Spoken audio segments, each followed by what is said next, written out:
Harmony in society की बात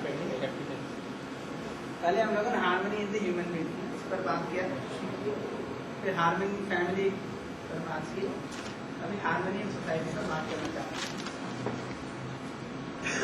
तो हार्मनी इन सोसाइटी पर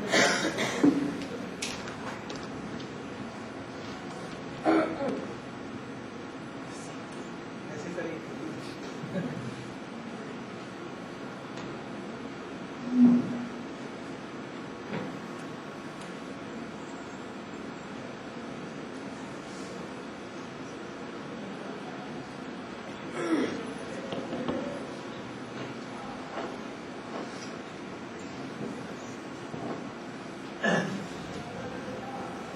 हार्मनी इन सोसाइटी पर अभी बात करना चाह रहे हैं। अभी तक मानव में व्यवस्था harmony in individual human being पर बात किए थे, फिर हार्मनी इन फैमिली पर बात की,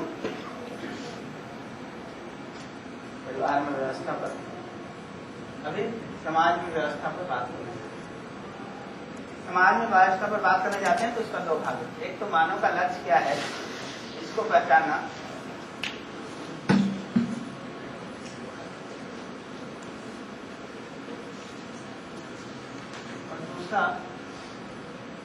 मानवीय व्यवस्था क्या होगी इसको पहचानना। ये दो भाग हैं।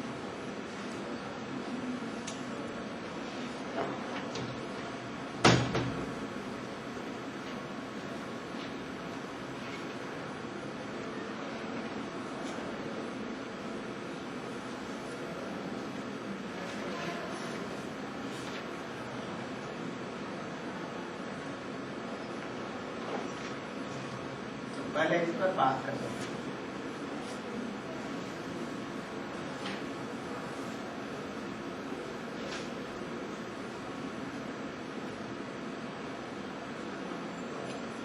So first we are trying to discuss about the human target, human goal. So human goal for human being living in a society. What is that? What we want to identify first. Then, what is going to be the human order, the human system to meet this goal? दो बात, एक तो मानव का लक्ष्य क्या है उसको तय करना, दूसरा उस लक्ष्य को पूरा करने के लिए क्या करना पड़ेगा, व्यवस्था क्या होगी उसको तय करना। तो समाज में रहते हुए मनुष्य का लक्ष्य क्या है, पहले उसको पहचानने का काम कर लें। अभी तक मानव को की तरफ से देखते हैं तो हमारा लक्ष्य क्या है ये पहचान में आता है, सुखी होना, समृद्ध होना, उसकी निरंतरता को सुनिश्चित करना। ठीक है। अब समाज की तरफ से देखते हैं, समाज में रहते हुए है ना अपने लक्ष्य को पहचानने जाएं तो ये पहला दो लक्ष्य तो है हैप्पीनेस एंड प्रोस्पेरिटी। हैप्पीनेस कैसे होता है, राइट अंडरस्टैंडिंग से होता है, राइट अंडरस्टैंडिंग राइट फीलिंग से हैप्पीनेस होता है ना, ये पहले हम लोगों ने आइडेंटिफाई किया है। तो ये दो गोल तो हैं, right understanding leading to happiness and prosperity. तो उसको लिखा है पहले, right understanding in every individual, prosperity in every family. ठीक है। हर व्यक्ति में सही समझ के आधार पर सही भाव हो जाए उसको समाधान का है। समझ सही हो जाए, भाव सही हो जाए, है ना, भाव के साथ जीना कैसे है उसका स्पष्टता हो जाए, इतने को समाधान नाम दे। तो हर व्यक्ति में समाधान हो,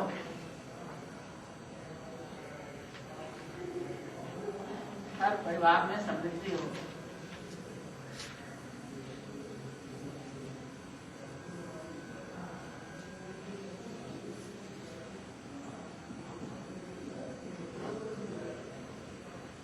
ये तो पहले से ही पहचान के रखे हम लोग है ना, सुखी समृद्ध होना, उसकी निरंतरता को सुनिश्चित करना, ये तो हर मनुष्य का लक्ष्य ही।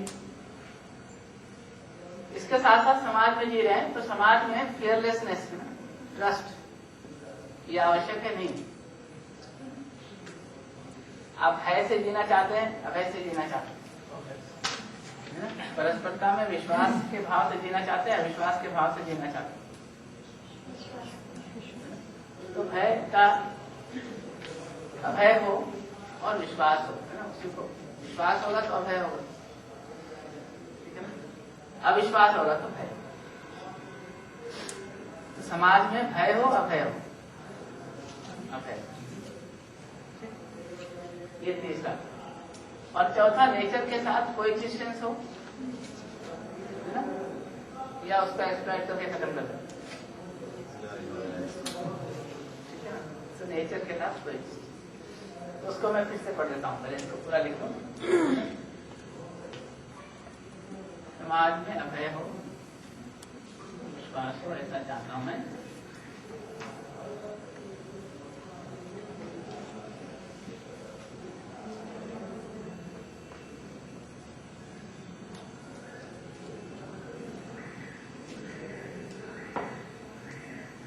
और प्रकृति में सत्य।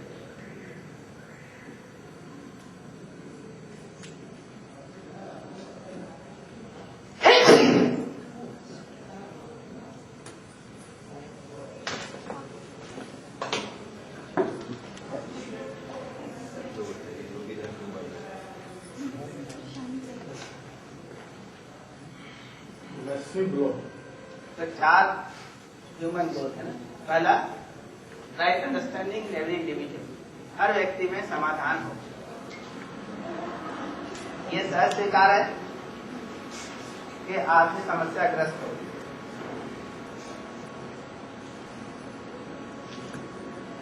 What is naturally accepted?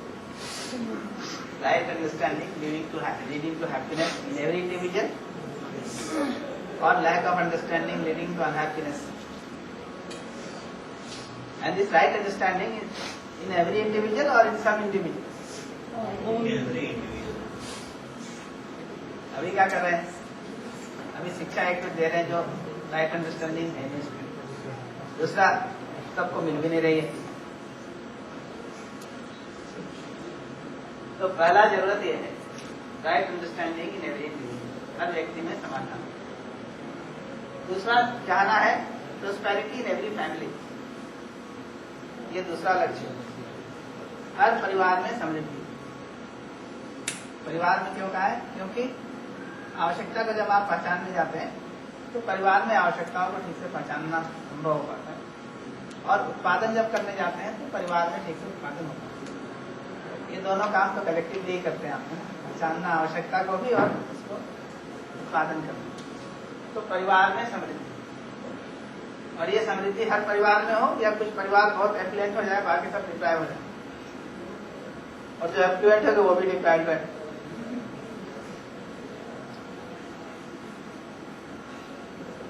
ठीक है, ये दूसरा टारगेट है, ह्यूमन टारगेट। तीसरा, फियरलेसनेस इन सोसाइटी, समाज में अभय विश्वास। चौथा, कोएक्जिस्टेंस इन नेचर इन एग्जिस्टेंस, प्रकृति में अस्तित्व में सहअस्तित्व। ये चारों का तो आप अपना लक्ष्य स्वीकारते हैं या इसमें से किसी चीज को छोड़ सकते हैं?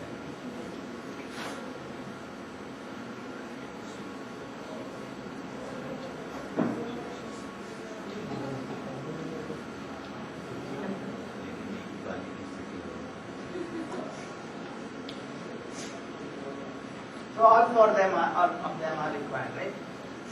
When I am living in society, right?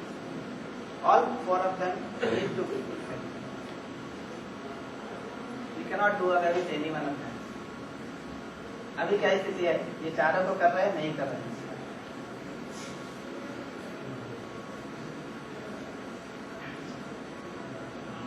एक को भी नहीं कर पा रहे हैं। राइट अंडरस्टैंडिंग के बारे में कुछ कर ही नहीं रहे, ठीक है ना। समृद्धि के नाम पर एक्युमुलेशन कर रहे हैं, accumulation of physical facility without leading to prosperity. अभय बढ़ रहा है, भय बढ़ रहा है।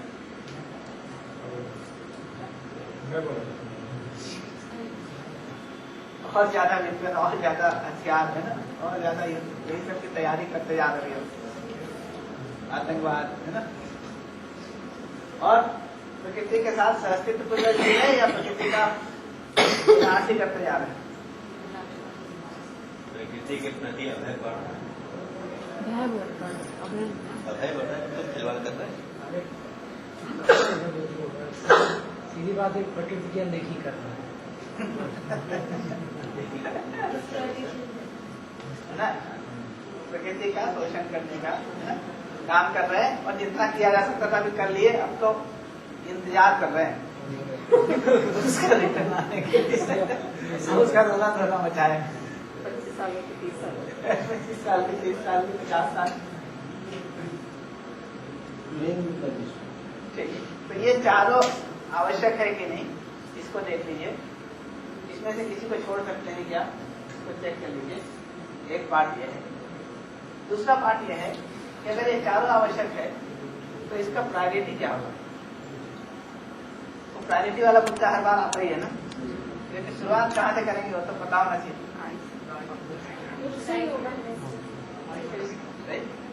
तो वो तो बहुत क्लियर है, शुरुआत तो यहीं से करना पड़ेगा। अभी यही मिसिंग है, इसलिए आगे कुछ बढ़ता नहीं है। कठिन क्या है, 5 दिन में कितना काम हो गया, क्या कठिन। हम पूरे जीवन में ऐसे निरंतर निकाल देते हैं, 5 दिन में 7 दिन नहीं निकालता। 5 दिन 7 दिन में आपको लगेगा भी है ना कि पूरे 20 साल में जितना नहीं समझा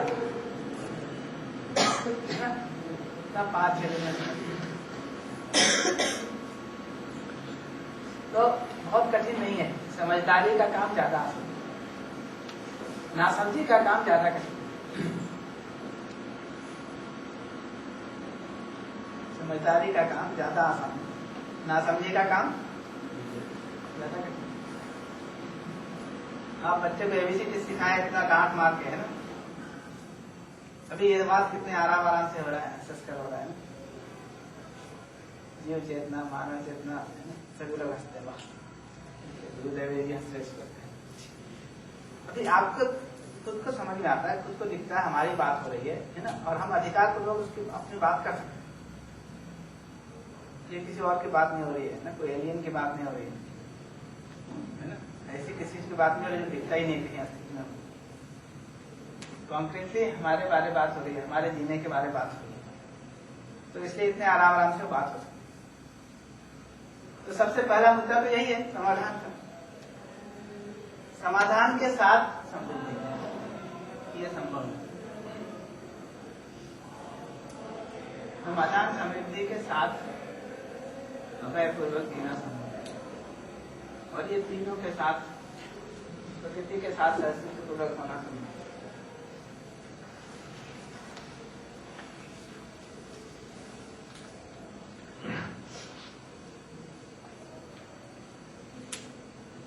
इसलिए हम लोग पिछले 5 दिनों से है ना समझने की बात कर रहे हैं, राइट अंडरस्टैंडिंग की बात कर रहे हैं, समाधान की बात कर रहे हैं। सही समझ में आएगा तो सही जीना होगा ही, ठीक है। सुविधा की आवश्यकता पहचान में आ जाएगी, समझ में आ जाएगी, तो उससे अधिक सुविधा उपलब्ध है ऐसा दिखने लगेगा, तो समृद्धि होगी। समझे बिना तो समृद्धि होगी। सुविधा की आवश्यकता अगर पहचान में नहीं आई है, कितना भी एक्यूमुलेशन हो जाए, समृद्धि नहीं होगी। समझ में नहीं आता तो हम संबंध पूर्वक जी नहीं सकते, है ना, विश्वास नहीं हो सकता, इसलिए अभय नहीं हो सकता। समझ में नहीं आया, समाधान नहीं है, तो प्रकृति के साथ हमको कैसे जीना है, परस्परता क्या है, पूरकता क्या है, सहअस्तित्व क्या है, वो समझ में नहीं आता, इसलिए प्रकृति के साथ ठीक से जी नहीं पाता। तो इन सब के लिए समाधान तो जरूरी है, इसलिए पूरे समय समाधान की बात कर रहे हैं, राइट अंडरस्टैंडिंग की बात कर रहे हैं। तो अगर पूरे कोर्स को देखें तो उसका कीवर्ड यही है, राइट अंडरस्टैंडिंग। दूसरा, राइट अंडरस्टैंडिंग कैसे होगा, सेल्फ एक्सप्लोरेशन। सेल्फ एक्सप्लोरेशन का बेसिस क्या है, नेचुरल एक्सेप्टेंस। इतना ही तो मुद्दा है, right understanding to self exploration and self exploration on the basis natural acceptance on the basis of mutual fulfilment. Core message तो इतना ही है, और वो जरूरी है क्योंकि पूरा जो लक्ष्य है आदमी का समाज में जीते वो यही है, समाधान के साथ है ना, राइट अंडरस्टैंडिंग के साथ जीते हुए सुखी रहना। ये होगा तो बाकी सब फॉलो करेंगे, है ना। फिर परिवार में समृद्धि समझ में आती है, उसको हम सुनिश्चित कर सकते हैं। समाज में संबंध पूर्वक जीकर अभय को सुनिश्चित कर सकते हैं, शेष प्रकृति के साथ सहस्तित्व पूर्वक जी सकते हैं। वो सब राइट अंडरस्टैंडिंग का आउटकम है।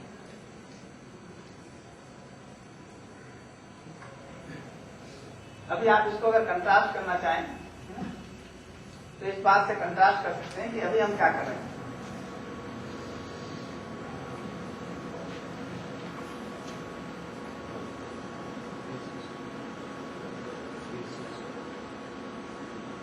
ये कर रहे हैं या एक्युमुलेशन ऑफ फिजिकल सेंसेशन।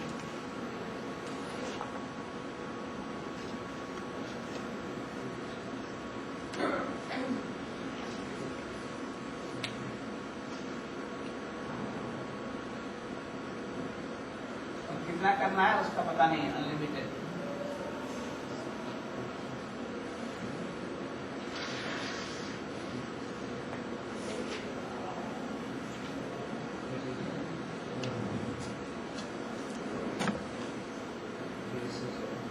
यदि हर में हो सकता है, हर एक में हो सकता है कि नहीं पता नहीं है? हाँ, हो सकता है कि नहीं भी पता नहीं है ना। तो सुविधा संग्रह कर रहे हैं।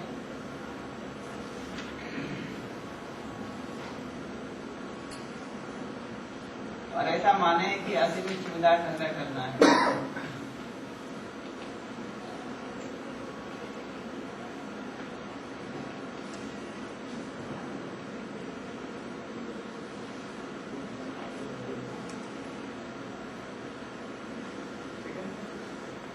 अभी तो ऐसा चल रहा है ना।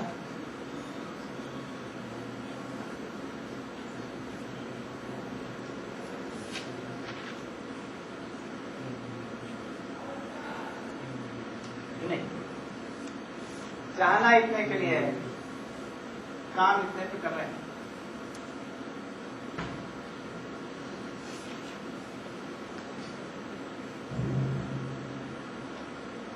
जीव चेतना से जिएंगे तो इतने को लक्ष्य, मानव चेतना से जिएंगे तो इतने को लक्ष्य।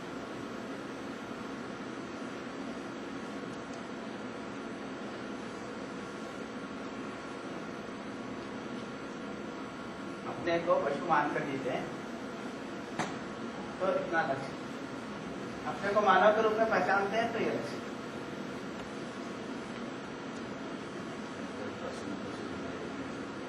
अब कहते हैं, देखिए वो अंग्रेजी में कहते हैं मनुष्य एक सामाजिक, तो हिंदी में कहते हैं, इंग्लिश में कहते हैं man is a social animal.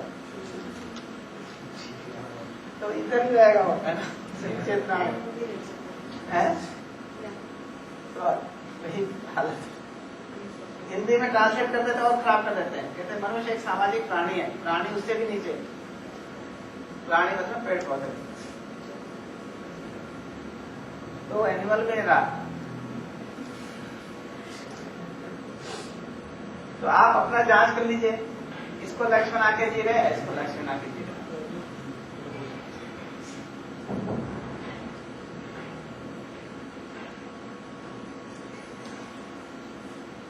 Clear है? ये मानव लक्ष्य, इसमें कुछ कम नहीं कर सकते, है ना।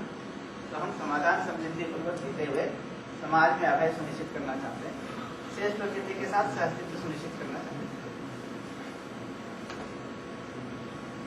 तो सुख और समृद्धि के साथ जीते हुए हम समाज में अभय और प्रकृति के साथ सहअस्तित्व सुनिश्चित करना चाहते हैं। इतना इसका मतलब है।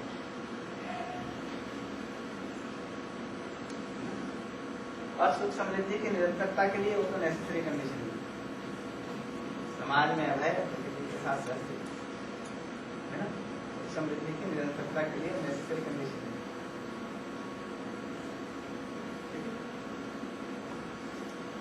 इसका इंश्योर करने के लिए क्या करना है उसका विवरण यहाँ, मानवीय व्यवस्था, ह्यूमन ऑर्डर, ह्यूमन सिस्टम।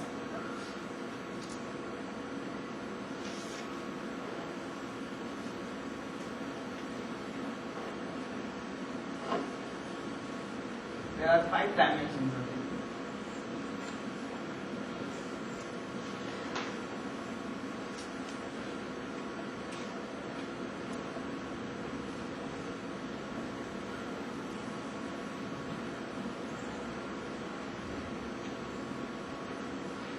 इसकी डिटेलिंग देखेंगे तो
first one is education and sanskar, शिक्षा संस्कार.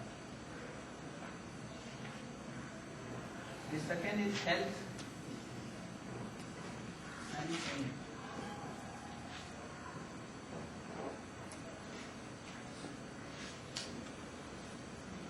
स्वास्थ्य संहिता.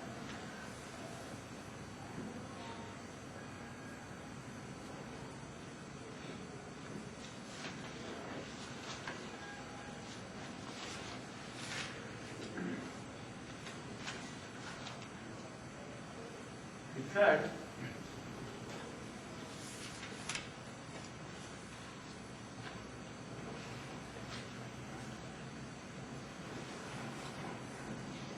is production and work. उत्पादन.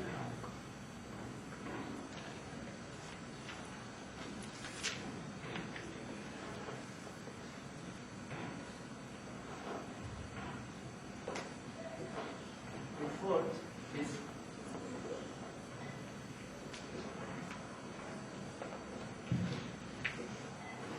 justice and selection.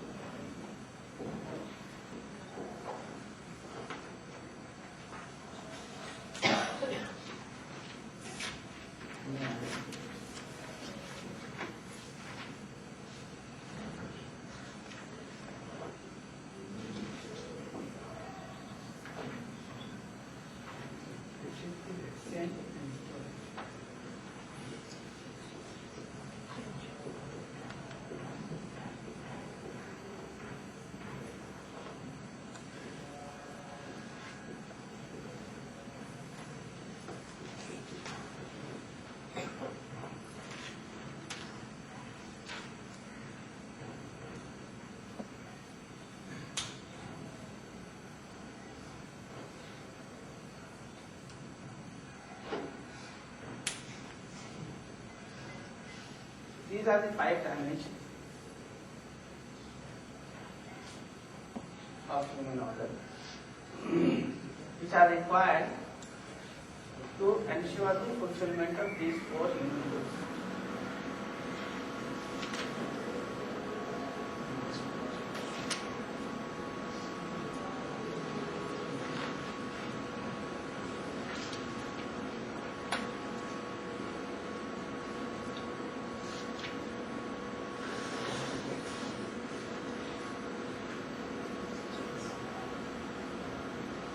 Education and sanskar will lead to right understanding.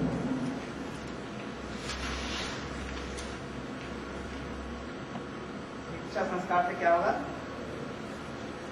समाधान होगा.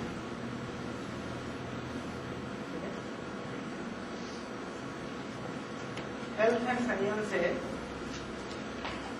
संयम का भाव है, उसके तहत हेल्थ को सुनिश्चित करने की दृष्टि से सुविधा की आवश्यकता को हम ठीक ठीक पहचानते हैं। ऐसा होमवर्क किया ना कल कि संयम का जो भाव है, शरीर के पोषण संरक्षण सदुपयोग का जो भाव है, उसको सुनिश्चित करने के लिए सुविधा की आवश्यकता है, ये पहचान में आता है ना? और उसको सुनिश्चित करने के लिए यही सुविधा की आवश्यकता है, और सुविधा की आवश्यकता सीमित है, इसको हम पहचान पाते हैं। उत्पादन कार्य से जितनी आवश्यकता है उससे अधिक हम सुनिश्चित कर पाते हैं। तो ये 2 और 3 मिलाकर 2 नंबर सुनिश्चित होगा, समृद्धि सुनिश्चित होगा।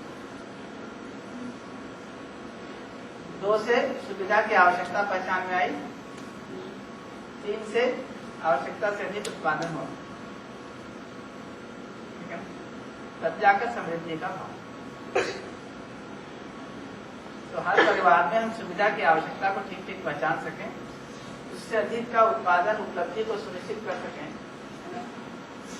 इस आधार पर समृद्धि का भाव।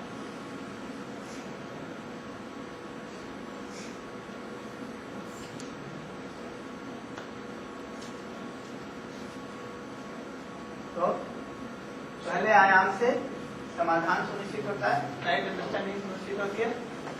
हेल्थ एंड संयम से I am able to identify the need of physical facility, with production and work I am able to ensure more than what is required. So 2 and 3 together ensures prosperity.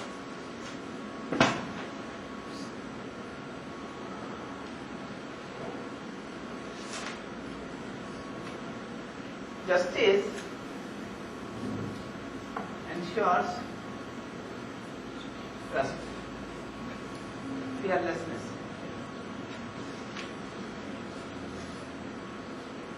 ये जितना बात की ना परिवार में व्यवस्था के संबंध के बारे में, मानव मानव का जो संबंध है, if I ensure this human relationship, right, that is न्याय.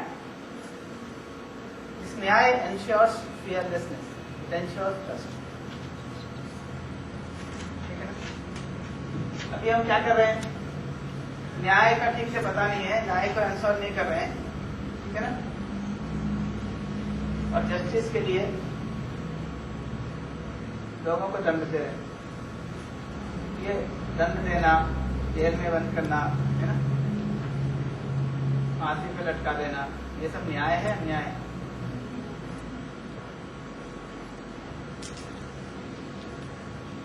न्याय नहीं हो रहा है, इसका शिकायत लेकर जाते लोग, और उस पर अन्याय है। दंड जो मिल रहा है उसके बैड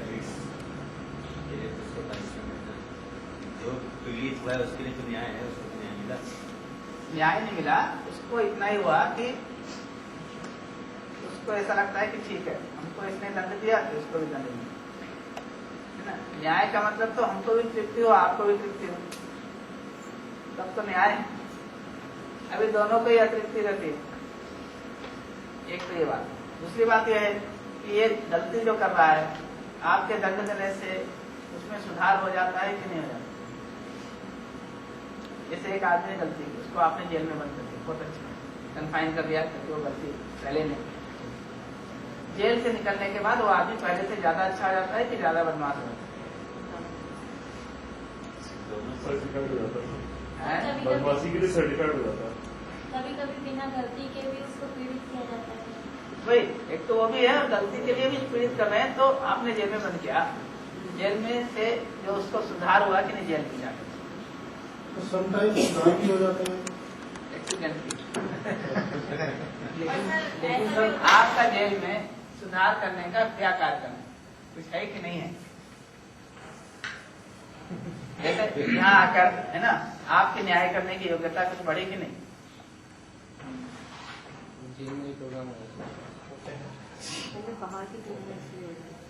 जेल में क्या हम लगा, बिलासपुर में, है ना, 2 साल वहां के जेल के कैदियों के साथ काम किया, और सबसे ज्यादा रिजल्ट वहीं आया।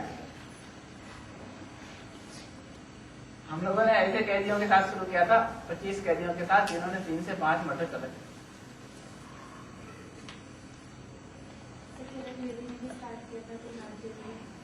योगा और मेडिटेशन के साथ उसमें बहुत फर्क, उनका इंटरव्यू आया था तो बहुत ज्यादा फर्क। और जेल में सब कीर्तन भी शुरू करा दिए थे उसमें। कीर्तन भी हाँ, और इस तरह जैसे- लखनऊ में एक मिनट, आदर्श बात कारागार है, वहाँ भी प्रयोग हो रहे हैं कीर्तन नहीं, इस तरह के थॉट्स थे। तो देखिए, अगर जो जेल में जिसने जो अपराध किया है ना, वो अपराध तो गलती से किया होगा ना, गलत तो सही मान के अपराध करता है, सही समझ में आ जाता है, सही करने लगेगा। तो सही समझना ये मुख्य मुद्दा है, वही एक नंबर राइट अंडरस्टैंडिंग है ना। लेकिन वो तो लीगल सिस्टम, शिक्षा संस्कार का काम है। एनालाइज करना तो लीगल सिस्टम है, उसका भी विकल्प नहीं होता है। वही अभी जो लीगल बना रहे हैं उनको कुछ भी समझ नहीं है, उनको अगर समझ में आ जाए तो फिर लीगल जो सही है उसके लिए लीगल बनाएंगे। भाई जो प्रकृति का, अस्तित्व का, मनुष्य का होने का नियम है वो अगर हमको समझ में आ जाए तो फिर जो भी व्यवस्था बनाएंगे हम उसी के आधार पर बनाएंगे। अभी वो समझ में नहीं आया है ना, इसलिए जो है हम उल्टा पुल्टा कर रहे हैं। देखिए घर में भी आप बच्चे को डांटते हैं, मारते हैं, उसी को एक्सटेंड किए वो लोग, ठीक है ना। हमको जब समझ में आ जाए कि संबंध में जिम्मेदारी पूर्वक जीकर सही समझा जा सकता है, सही समझाया जा सकता है, सही जिया जा सकता है, ये हम अपने बच्चे के साथ करने लगेंगे तो फिर हमको दूसरों के लिए जब रूल बनाना पड़ेगा तो ये रूल बनाएंगे। इसीलिए आपको समझ में आ जाए बहुत महत्वपूर्ण है, फिर आपके बच्चों को समझ में आ जाएगा। आपके बच्चों को समझ में आ जाए तो यही जाकर 10 साल बाद, 5 साल बाद नियम बनाने वाले या नियम को चलाने वाले या नियम में संशोधन करने वाले। आदमी ने तो बनाया ना अभी नियम, संशोधित हो जाएगा, उसमें क्या समझ में तो आए, जीने में आए, फिर संशोधन बहुत मुश्किल काम नहीं है कि नहीं, मुश्किल है, मुश्किल है।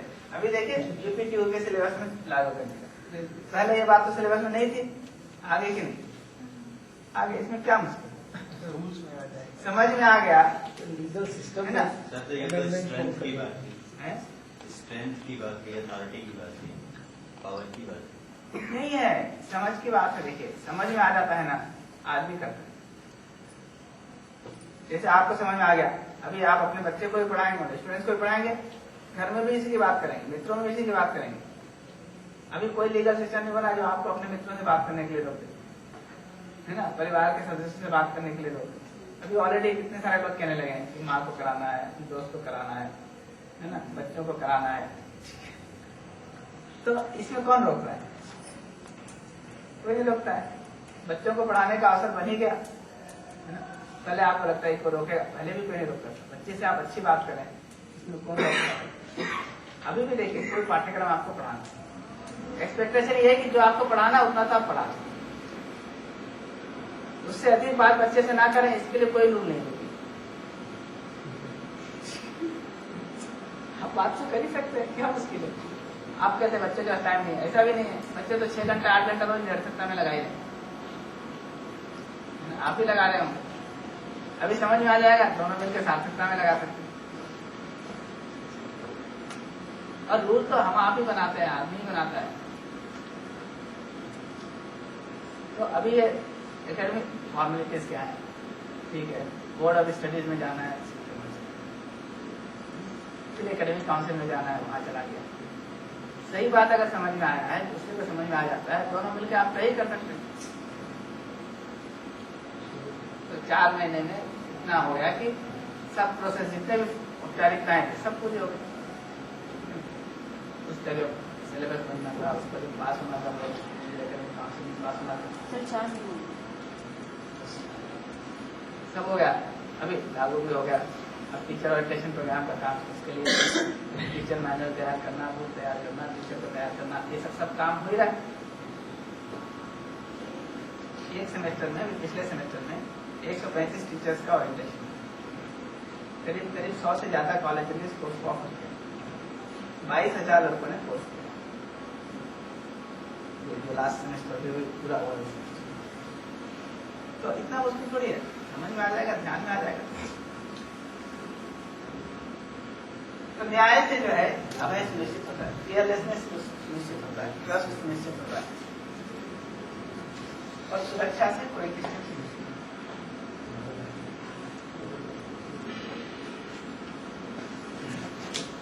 सुरक्षा का मतलब है मनुष्य का शेष प्रकृति के साथ जो संबंध है, relationship of human being with rest of nature, उसको रिकॉग्नाइज करना, फुलफिल करना, है ना, जिससे आदमी भी एनरिच हो सके, शेष नेचर भी एनरिच हो सके, इसको सुरक्षा नाम है। न्याय का मतलब बताए मानव का मानव से जो संबंध है उसको पहचानना, उसका निर्वाह करना, खुद सुखी होना, दूसरे मनुष्य को सुखी करना। सुरक्षा का मतलब है मानव का शेष प्रकृति के साथ जो संबंध है उसको पहचानना, उसका निर्वाह करना, ठीक है, उससे खुद समृद्ध होना और शेष प्रकृति को समृद्ध करना। सुरक्षा की व्यवस्था